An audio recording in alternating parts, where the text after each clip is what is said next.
Muchas gracias, Román, por sus emotivas palabras, generosas palabras.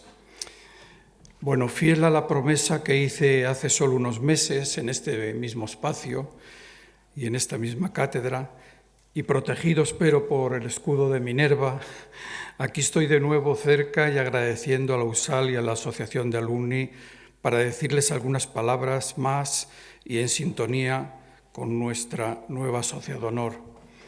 Ya se ha venido pronunciando una palabra, humanismo, y creo que vamos a establecer en lo que voy a leer una conexión nueva entre el currículum y el trabajo de la doctora y lo que voy a deciros en torno al humanismo cervantino.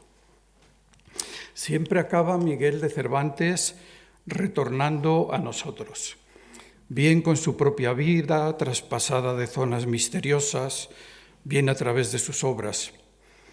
Escribiendo desde Salamanca, quizá la ciudad más literaria de España, nos asaltan esas oscuridades de su vida y desdichada existencia, aunque quizás él podría haber gozado precisamente aquí de momentos de serenidad, si nos atenemos a esa frase suya que ya están los muros de la ciudad y que turistas y estudiantes suelen aprobar: Salamanca, que hechiza la voluntad de volver a ella a todos los que de la apacibilidad de su vivienda han gustado.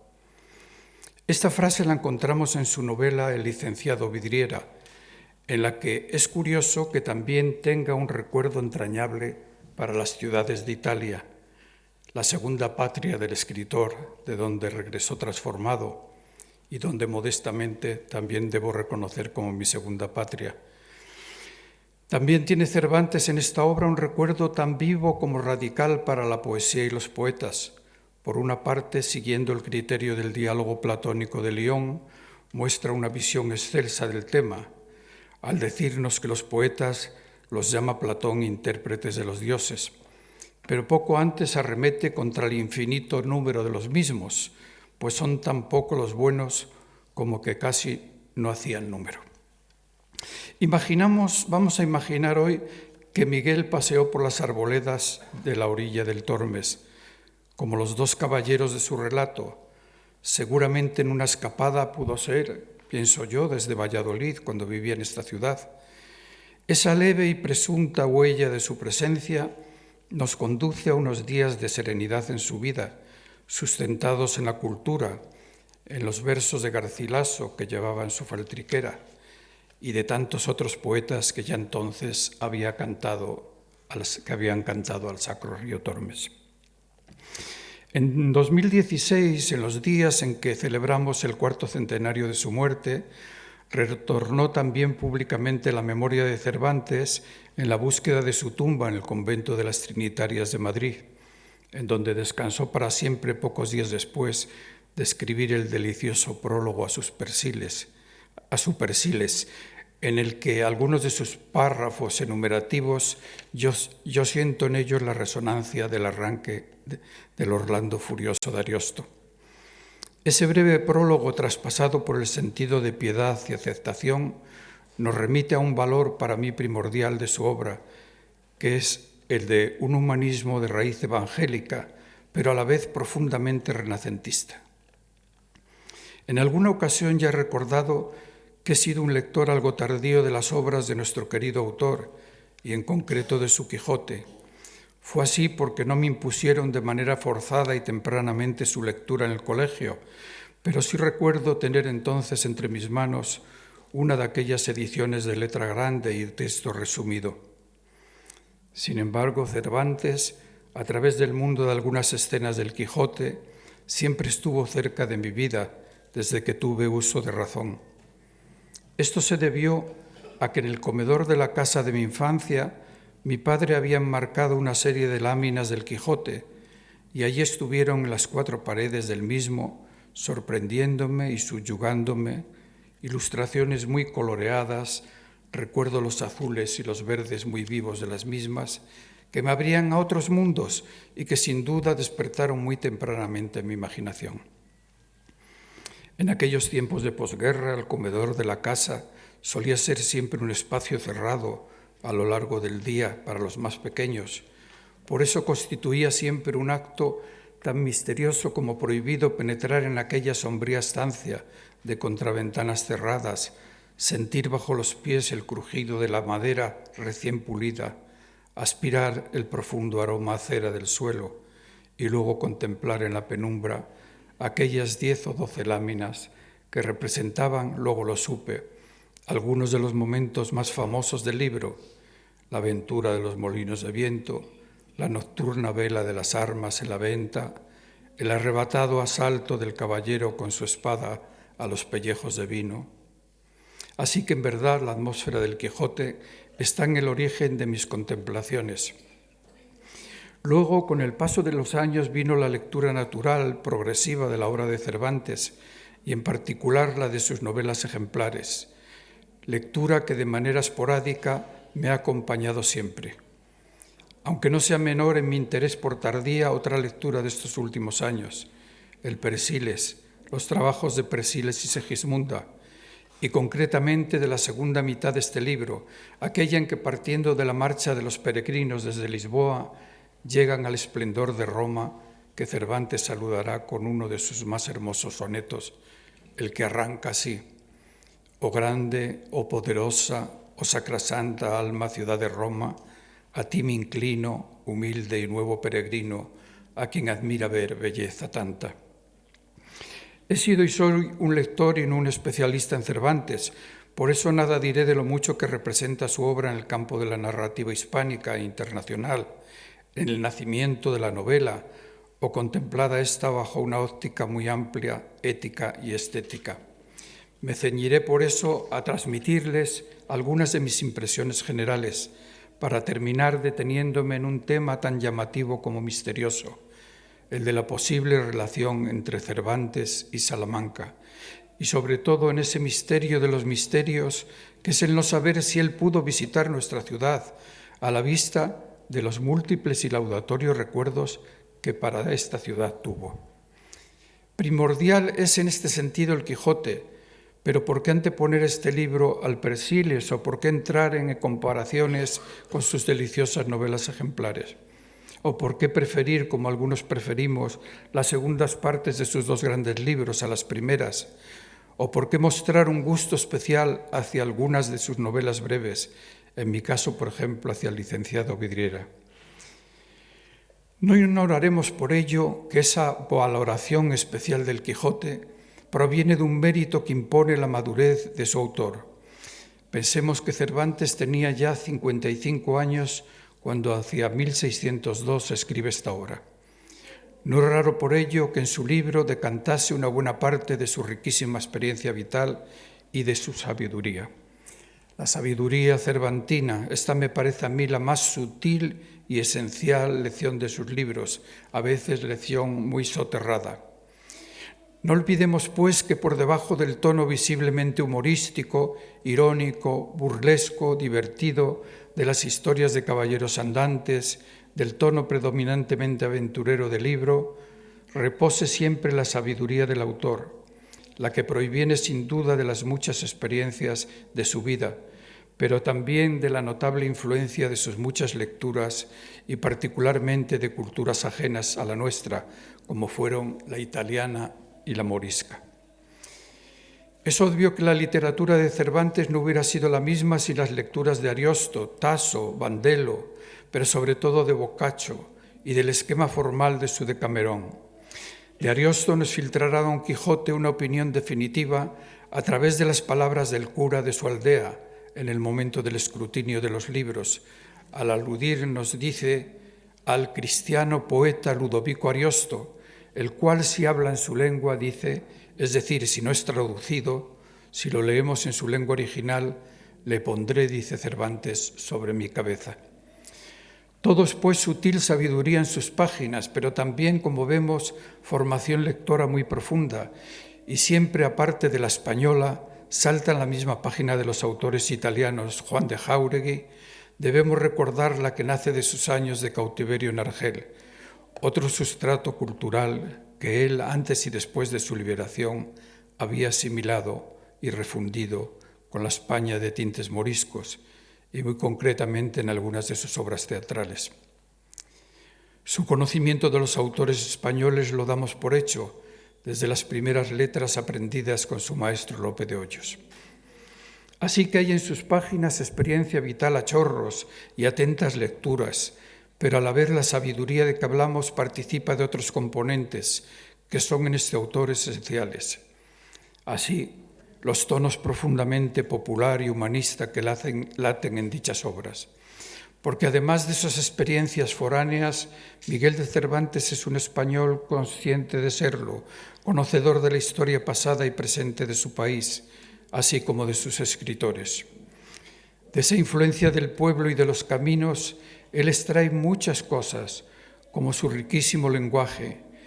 En el Quijote nos encontramos con el lenguaje simulado, melifluo e irónico propio de un lector apasionado, como lo fue su Alonso Quijano, con el lenguaje exaltado y hueco propio de un loco, y con el rústico y no por ello menos rico en refranes que personificará Sancho Panza. Pero sobre todo, como gemas aparte, brillan en el libro aquellos pensamientos que remiten a un espíritu, a una sabiduría que acaso arraigue en su dolorosa experiencia vital, la que el autor ya deja traslucir desde el prólogo de su gran libro, cuando no tiene por menos que recordarnos que el lector va a leer una obra que se engendró en la cárcel.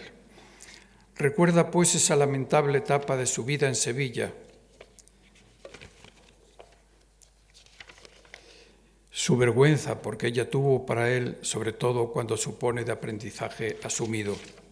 De esta raíz del dolor brotan luego ya en el primer capítulo los mejores mensajes del libro, con apariencia tópica, pero que enriquecen a veces en extensos soliloquios casi toda la obra. Cervantes reclama enseguida un fuerte componente pasional y espiritual para su obra al decirnos que amor y alma son las directrices cardinales del protagonista, del alocado caballero, que sale a los caminos para algo más que para deshacer en tuertos y llevar a la práctica las más disparatadas ensoñaciones. Avanzamos en la lectura y en todo momento debemos distinguir el humor y la ironía del mensaje sabio. Esto último es lo que pensamos ante esta frase suya aparentemente ligera. Porque el caballero andante sin amores era árbol sin flores y sin fruto y cuerpo sin alma. Muchas veces el humanismo que late en el Quijote no viene señalado por lecturas o por un concreto sustrato eramista, sino que es muestra de su bonhomía, del natural talante piadoso del Cervantes persona. Así cuando nos dice que uno de sus personajes es pobre y con hijos, o que es hijo de sus obras, o cuando afirma que el ser sosegado o versado en desdichas son condiciones de un hidalgo, está aludiendo así a ese estoicismo tan popular como sabroso que contiene la sabiduría. No es raro por ello que al fondo de su naturalidad o llaneza lata la condición moral de la persona, lo moral no entendido como moralina, sino como algo que atañe a la conciencia.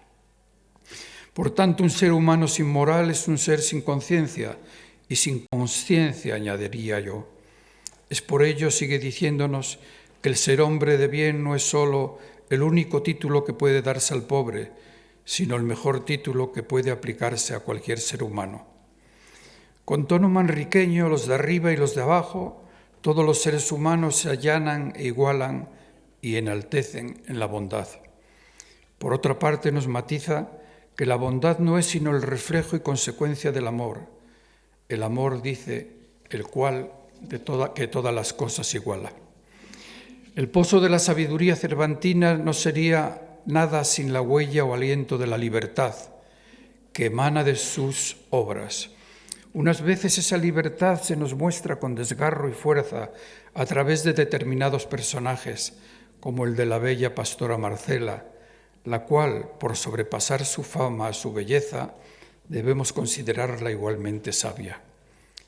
La pastora Marcela nos lleva también al bucolismo fértil propio de un poeta lírico, a la soledad grata de los campos, pero otras veces en su novela es la realidad histórica la que se ensueña o fija de una manera muy curiosa.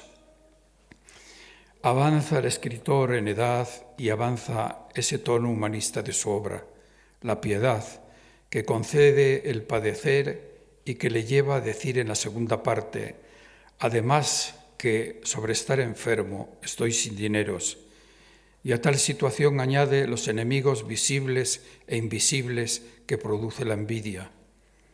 Humanismo también cuando fija el mundillo literario de la corte y aprovecha la ocasión para decirnos qué piensa él de la poesía y de algunos poetas. Y escribe, el poeta natural sale del vientre de su madre y ayudado del arte y de la naturaleza tendrá que acabar sabiendo y siendo arte. Pero sigue asomando en cada juicio su lado ético para terminar diciéndonos de una manera contundente, porque letras sin virtud son perlas en el muladar. Recordemos también su ironía sobre los dos únicos linajes que según él hay en el mundo, el tener y el no tener, y así sigue expresando su sabio dolor, llevando el alma entre los dientes, afirma, con otras frases no menos radicales como esta, el mayor contrario que el amor tiene es el hambre.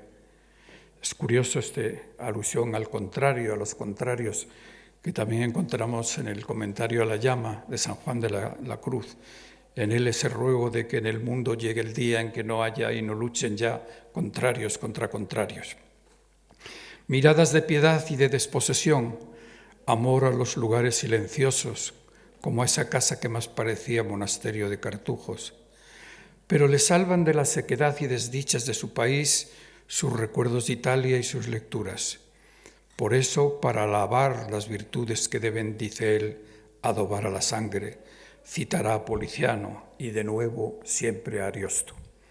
Fiel a la sabiduría se muestra así a medida que sus libros y su vida avanzan hasta llegar a 4 días antes de su muerte, cuando escribe esa delicia que es el prólogo a su Persiles.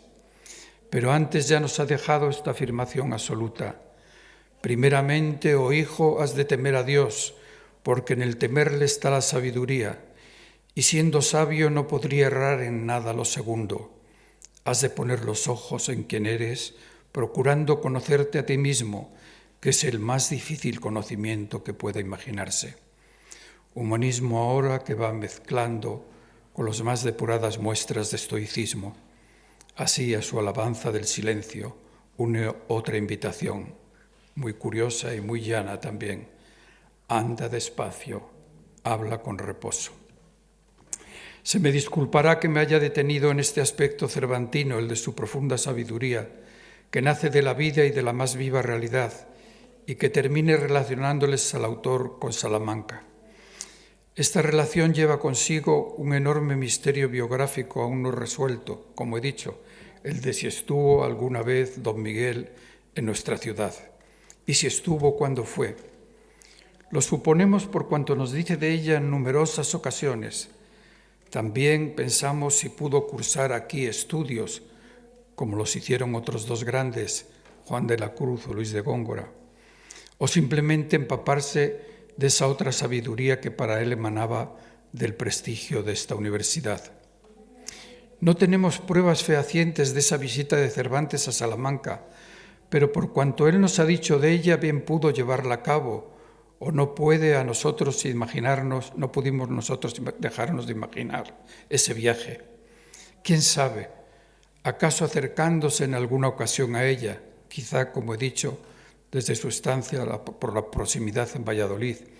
¿Acaso también pensando en Portugal, en Lisboa, en el Persiles, o incluso fabulando en Flandes, en esas fantásticas aventuras boreales de la primera parte del libro del Persiles? Vengamos, pues, para terminar, algunos testimonios escritos de Cervantes sobre esta ciudad, que si no la visitó, sin duda la admiró profundísimamente.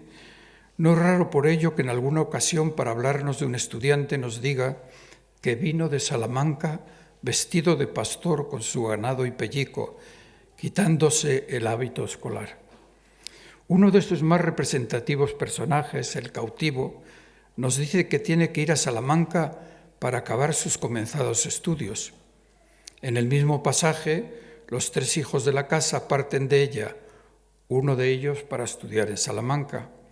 En la Casa de los Locos de Sevilla, evocando probablemente su tiempo de prisión, nos dice que había un loco muy culto, tanto que podía haber sido graduado en cánones en Salamanca, pero aún así loco era.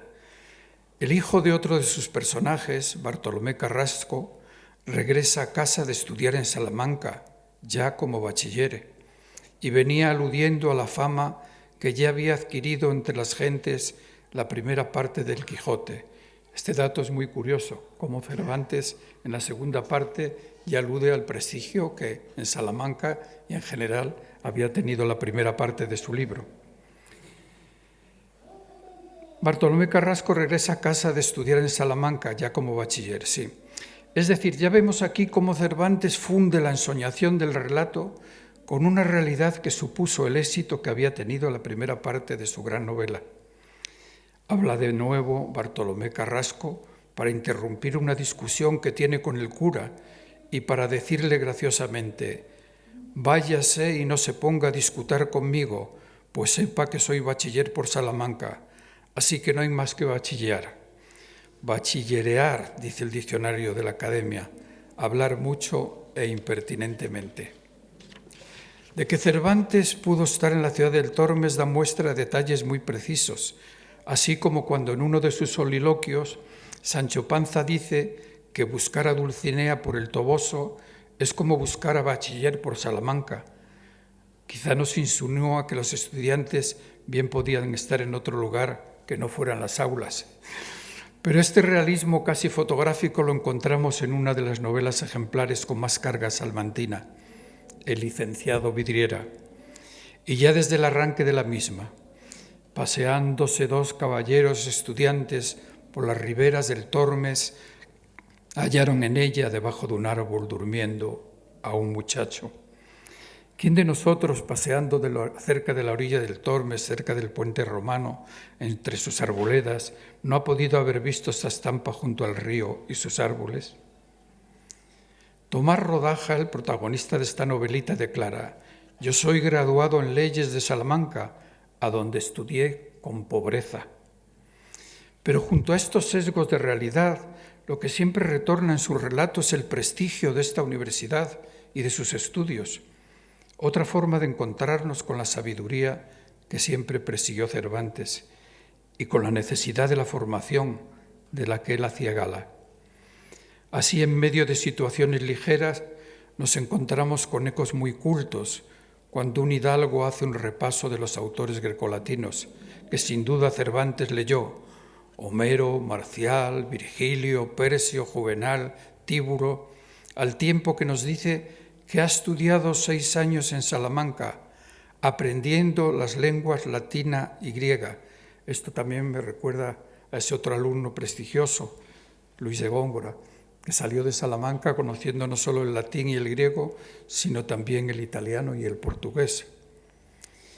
Deseando aprender otras ciencias de allí, pero que cayó embebido en la poesía. Aquí de nuevo asoma el narrador que tanto amó la poesía, aunque para ello, según escribió con gran modestia en su viaje del Parnaso, no hubiera tenido como poeta la gracia que no quiso darme el cielo. Ese culto hidalgo dice incluso que todavía recibe versos que le llegan de la ciudad del Tormes y refrenda que un buen poeta merece ser laureado por las academias de París, Bolonia y Salamanca. Observemos cómo al autor del Quijote ya no le pasan inadvertidas cuáles eran en su tiempo las universidades más prestigiosas de Europa. En el episodio del enamorado, el rústico Sancho Panza dice que no ha estudiado en Salamanca, pero que no por ello añade ni quita letra a los vocablos que él usa. Enseguida el licenciado le da la razón al decir: «Yo, señores, por mis pecados he estudiado cánones en Salamanca», y corrige al bachiller frente a Sancho. No por ello éste deja de admirar y respetar a los cultos, pues alardea ante la duquesa de andar ya por los libros y de ser amigo del bachiller Sansón Carrasco, que por lo menos añade, es persona bachillereada por Salamanca. En fin, llega Cervantes a mostrar su admiración y su amor hacia esta universidad cuando nos dice que un criado puede llegar a ser alcalde si va a estudiar a Salamanca. Repite los estudios de cánones, es curioso, los que también vino a estudiar aquí Góngora. En fin, no deseo causarles más con algo que seguramente todos ustedes conocen, el amor que Miguel de Cervantes tuvo a esta ciudad del Tormes y que de vez en cuando hoy se le recuerda en sus muros con frases afamadas como la de invitar a visitarla a todos aquellos que sepan o hayan sabido de su apacibilidad. Es esta admiración ferviente suya hacia Salamanca lo que cuenta para nosotros, aunque no sepamos si estuvo aquí o no. A mí me gusta soñar que sí. Ese viaje que por alguna circunstancia que intuimos pero que no conocemos mostró siempre admiración y amor. ¿Acaso fuese por ese amor suyo a los libros y por extensión al humanismo y a la sabiduría de los que tan colmados están estas aulas y sus escritos? Ese amor a los libros del que siempre se mostró orgulloso, incluso cuando nos dijo de nuevo humildemente por boca de Don Quijote: yo sé algún tanto de toscano y me precio de cantar algunas canciones de Ariosto. Hasta el mismo momento de su muerte, esa cadencia o tono de los primeros versos del Orlando Furioso de Ariosto habría de acompañarle en su prosa. Escribe: ayer me dieron la extremaunción y hoy escribo esta. El tiempo es breve, las ansias crecen, las esperanzas menguan, y con todo llevo la vida sobre el deseo que tengo de vivir. Muchas gracias.